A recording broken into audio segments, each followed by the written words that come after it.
masks, they look like they're here for some time, but how can tech companies improve on masks? Good morning, Janie, again. And the way that tech companies can do this is making them smarter. So what I mean by that is having an approach where it can kill off the virus at that contact point, maybe clean themselves using ultraviolet, and saving us from disposing of masks and creating a massive pollution. You imagine billions of people using masks and throwing them away. That's where technology can save the day. And I've been looking around for the last few weeks to see where tech is going there. And I saw some interesting things. In Israel, for example, they've been developing what's essentially a Maya sticker. That's what they call it. But what it is a layer that goes across the current surgical mask, and it essentially kills off the virus as it goes through, either if it's coming from the person who's coughing or it's the person who's receiving the bad molecules coming their way. So that's one way of doing it. And so they're researching how to do that, somehow introducing this antiseptic sort of layer between the person who's coughing and the mask itself. There are other amazing things like in Japan, where a robot company, which was doing all sorts of things with robots, but decided to pivot and design masks that would be smart masks. So when they put the mask over the top of your current mask, that might be a surgical mask or could be a cloth mask, it's able to then use interpretation or translation software so you can speak to people in different languages through your phone. So they're looking at using technology, because if you're wearing these masks for a long time, it's got to be able to do more without taking the mask off. So if you can actually talk to people using an app on your phone, that's going to be a benefit. So all those sorts of things are happening. I will say there's one caveat here.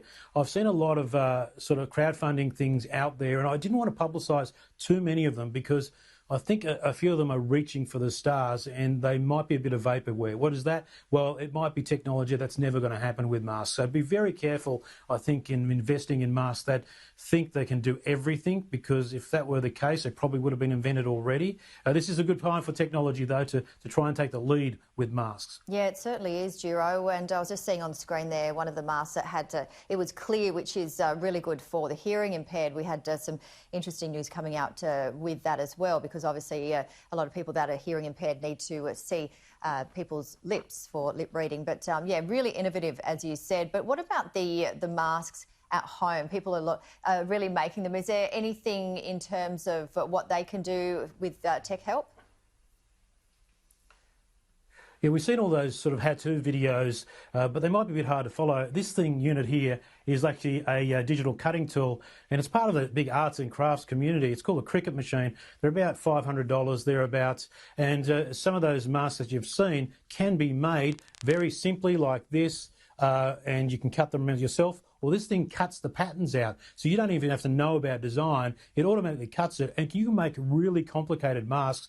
Apparently, the community of people who uses this machine have made around 2 million masks since COVID appeared on our radar. So these sorts of devices are really handy. So I think you have to do a little bit of sewing. I haven't done that for a while, Janie, but that could be the way to go. So just download the template, and then you can cut up a really cool mask and put your own sort of patterns on them.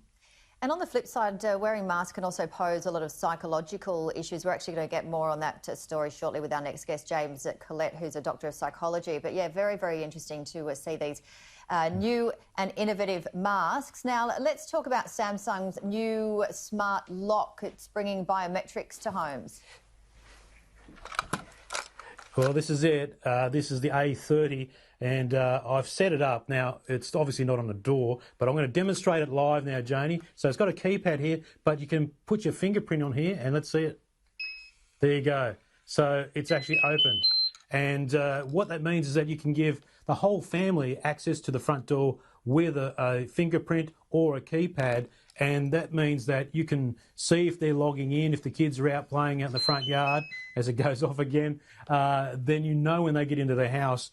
There's a bit of drama, I think, with parents, and a survey was saying that they just weren't sure if the kids had locked the door. I know that myself. Well, you can absolutely be sure with this device. One of the things about it, though, is Samsung's got it all in. At the front of the device, there is no manual key lock. So If the battery runs out, you have to then attach a 9-volt battery to get it going again. That'll be pretty simple. It lasts for over a year anyway, so not an issue. I think it's a great idea. I've tested it with the app. It's really good. And here's another one I prepared earlier, Joni, part of a door I brought in. Now, this is an exclusive for Weekend Edition. This isn't even out yet. This is by Laser, the Australian technology company. Now, this digital keypad, it does a similar thing. There's an app that goes with it.